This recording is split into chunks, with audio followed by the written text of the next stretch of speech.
ونعوذ بالله من شرور أنفسنا ومن سيئات أعمالنا من يهده الله فلا مضل له ومن يضلل فلا هادي له أشهد أن لا إله إلا الله وأشهد أن محمدا عبده ورسوله لا نبي بعده. Bapak Ibu jemaah salat subuh musholat taubah rahimahumullah. Pertama mari bersama-sama mengucapkan puji kita kepada Allah Subhanahu wa taala karena atas segala nikmat dan memberikannya kepada kita masih dipertemukan dengan akhir-akhir Ramadan. Kita berdoa kepada Allah semoga Allah lancarkan Ramadan kita sampai akhir dan semoga Allah pertemukan kita lagi dengan Ramadan tahun depan. Amin amin ya rabbal alamin. Salam semoga selalu tercurah kepada junjungan kita Nabi Muhammad SAW beserta para sahabat beliau, keluarga beliau, istri-istri beliau, dan kepada seluruh kaum muslimin yang tetap istiqomah menjalankan sunnah-sunnah beliau yang hak, dan semoga kita yang tempat ini juga masuk dalamnya. Amin. Terima kasih kesempatan yang diberikan kepada saya. Pada kesempatan ini insyaallah saya akan meneruskan apa yang disampaikan oleh Pak Sukim pada pertemuan sebelumnya. Pak Sukim saat pertemuan tersebut pernah menyampaikan tentang adab-adab pada hari raya. Pada kesempatan ini saya menyampaikan kebalikan dari itu, yaitu hal-hal yang mungkin menjadi kemungkaran di hari raya. Hari raya sebentar lagi akan kita jumpai. Tentunya kita berharap di hari tersebut kita memperoleh kemenangan serta keberkahan dari Allah. Jangan sampai kemenangan tersebut dikotori oleh perbuatan-perbuatan atau kemaksiatan yang menyebabkan bukan keberkahan yang kita dapat, melainkan dosa-dosa yang semakin besar, semakin menumpuk dikarenakan perbuatan kemaksiatan tersebut. Apa saja perbuatan atau kemaksiatan atau kemungkaran yang bisa terjadi di hari tersebut? Yang pertama adalah tasyabbuh atau meniru-niru. Yang dimaksud tasyabbuh lebih detailnya adalah tasyabbuh al-kufar atau meniru orang-orang kafir dalam hal berpakaian. Terutama kita lihat bagaimana model pakaian muda-mudi saat ini. Ketika di hari raya terkadang tidak mencerminkan bahwa mereka adalah seorang muslim. Sulit membedakan ketika kita melihat pakaian mereka di hari raya tersebut. Sungguh Rasulullah SAW pernah bersabda, "Man tasabbaha biqaumin fahuwa minhum." Barang siapa yang menyerupai suatu kaum, maka dia termasuk bagian dari kaum dan bagi mereka. Hadis riwayat Ahmad dan Abu Dawud. Menyerupai orang kafir atau tasyabbuh al-kufar ini terjadi dalam hal berpakaian, penampilan dan kebiasaan. Tasawuf di sini tentu saja diharapkan berdasarkan dalil dari Al-Quran dan Sunnah dan kesepakatan atau ijma' para ulama. Yang kedua, ini dikhususkan oleh untuk kaum laki-laki, untuk kaum perempuan, yaitu wanita berhias diri ketika keluar dari rumah. Padahal seperti ini diharamkan dalam agama berdasarkan firman Allah dalam surat Al-Ahzab ayat 33, "Waqarna fi buyutikuma wala tabarrujna tabarrujal jahiliyatil ula." Yang artinya, dan hendaklah kamu tetap di rumahmu dan janganlah kamu bertabarruj seperti orang-orang jahiliyah dahulu. Abu Ubaidah mengatakan tabarruj adalah menampakkan kecantikan dirinya. Az-Zujaj rahimahullah ta'ala mengatakan tabarruj adalah menampakkan perhiasan dan setiap yang dapat mendorong syahwat atau godaan bagi kaum laki-laki yang melihatnya. Seharusnya berhias diri menjadi penampilan istimewa si istri di hadapan suami dan ketika di rumahnya saja, dan bukan di hadapan halayak ramai. Yang ketiga, berjabat tangan dengan wanita yang bukan mahram atau berjabat tangan dengan laki-laki yang bukan mahram. Fenomena ini merupakan musibah di tengah kaum muslimin, apalagi ketika di hari raya. Tidak ada yang selamat dari musibah ini kecuali orang dirahmati oleh Allah. Perbuatan ini terlarang berdasarkan sabda dari Rasulullah SAW yang artinya setiap anak Adam telah ditakdirkan bagian untuk berzina. Ini suatu yang pasti terjadi, tidak bisa tidak. Zina kedua mata dengan melihat, zina kedua telinga dengan mendengar, zina lisan dengan berbicara, zina tangan adalah dengan meraba atau menyentuh, zina kaki adalah dengan melangkah, zina hati adalah dengan menginginkan dan berangan-angan. Lalu kemaluanlah yang nanti akan membenarkan atau mengingkari yang demikian. Hadis riwayat Muslim. Jika kita melihat pada hadis di atas, menyentuh lawan jenis yang bukan istri atau bukan mahram diistilahkan dengan zina. Hal ini berarti menyentuh lawan jenis ada perbuatan yang haram berdasarkan kaidah usul. Apabila sesuatu dinamakan dengan suatu lain yang haram, maka menunjukkan bahwa perbuatan tersebut juga haram.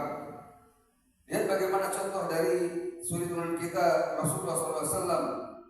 Beliau bersabda, Innillah asafihun an-nisa, innama qawli limmi atimra'ati kawa qawli limra'ati wahidda ti'am misli qawli limra'ati wahidari. Sesungguhnya aku tidak akan bersalaman dengan wanita. Perkataanku terhadap 100 wanita adalah seperti perkataanku terhadap seorang wanita, atau seperti perkataanku untuk satu wanita. Hadis dari Imam Malik. Yang keempat, yang kemungkinan banyak dilakukan oleh umat Islam ketika hari raya dan menurut para ulama yang termasuk ada kemungkaran adalah mengkhususkan ziarah kubur pada hari Id. Kita memang diperintahkan untuk berziarah kubur sebagaimana hadis Rasulullah SAW, fazarul kubura fa innaha tuzakkirul mauta. Sekarang ziarah kuburlah, karena itu akan lebih mengingatkan kepada kematian.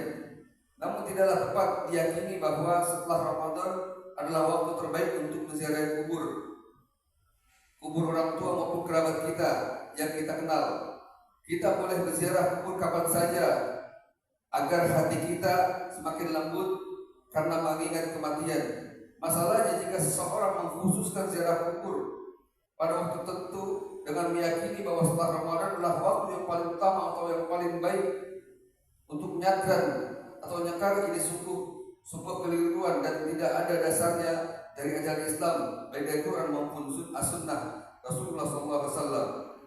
Kemudian kemungkaran yang lain yang bisa terjadi ketika hari raya adalah tidak sedikit dari kita ketika merayakan Idul Fitri meninggalkan sholat 5 waktu karena sibuk bersilaturahmi.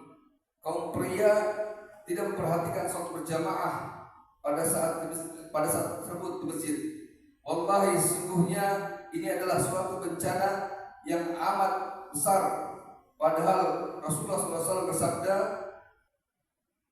Al-hadul lazi baina wa bainahum salatu faman tarakaha faqad kafara. Perjanjian antara kami dengan mereka orang kafir adalah mengenai sholat. Barang siapa meninggalkannya, maka dia telah kafir. Hadis riwayat Imam Nasa'i.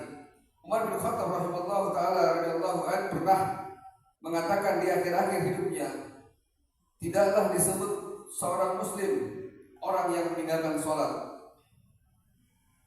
Imam Ibnu Qayyim rahimahullah taala mengatakan kaum muslimin tidaklah berselisih pendapat atau sepakat bahwa meninggalkan sholat wajib atau sholat 5 waktu dengan sengaja adalah dosa besar yang paling besar, dan dosanya lebih besar dari dosa membunuh, dosa merampas harta orang lain, dosa berzina, dosa mencuri, dosa minum minuman keras.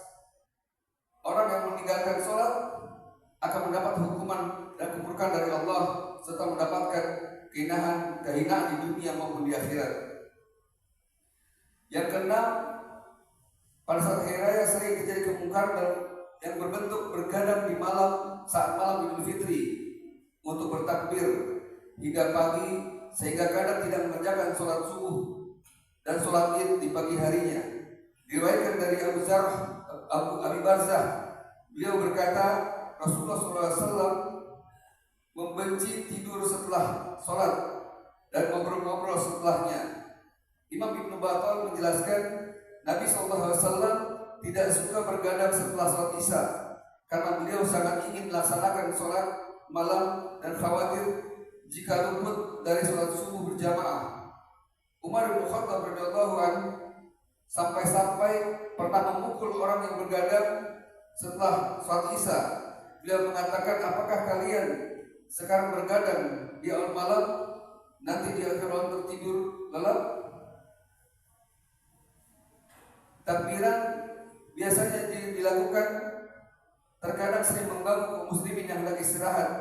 Padahal hukum mengganggu sesama muslim adalah terlarang. Sebagaimana hadis dari Rasulullah SAW, muslim yang baik adalah tidak mengganggu muslim lainnya dengan lisan dan tangannya. Hadis riwayat Bukhari. Imam Ibnu Battal mengatakan lagi bahwa yang dimaksud dengan hadis ini adalah dorongan agar kaum muslimin tidak menyakiti kaum muslimin lainnya dengan lisan, tangan dan seluruh bentuk penyakiti lainnya.